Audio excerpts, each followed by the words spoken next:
Ik sta altijd te springen naar maar weer in, want dan denk ik, ja, yes, het zwembad is hier en dan gaan we er weer voor.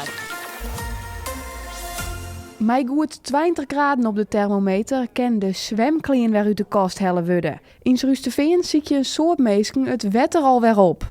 Dat is echt heel, heel warm. Dat is natuurlijk heel mooi. Als het mooi waar is, dan was er wel. Het is gewoon mij het lekkere waar. Even lekker om in het zwembad te zwemmen. Even een praatje maken, gezellig, even na de dan een koffie. Het is vakantie, hè? Meivakantie. Dan ben ik meer bij. Je blijft in beweging. We fietsen veel. Dus dat zijn allemaal dingen, dan blijf je goed in beweging. Het water is nog een beetje koud, maar als de zon schijnt wordt het veel warmer. Ik vind het heel belangrijk, voor de gezondheid ook. Dan kan je direct op vernemen dat je veel meer conditie hebt. Dat hing het er van nou mee waar ik zwem. Als ik een kletser bij me had, dan gaan we wat langzamer en dan ben de baantjes wat minder. Maar daar doe ik het net voor. Ik ga echt voor mijn conditie.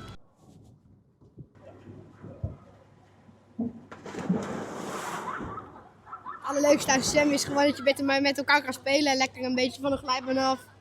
Dat vind ik vooral heel leuk. Haast mooie doelplanken, haast zwembad, haast alles eigenlijk. We zijn nog 5 dagen per rij hier. Hier nog maar in een groep afpraten dat we hier zo komen en dat is leuk, zeg maar.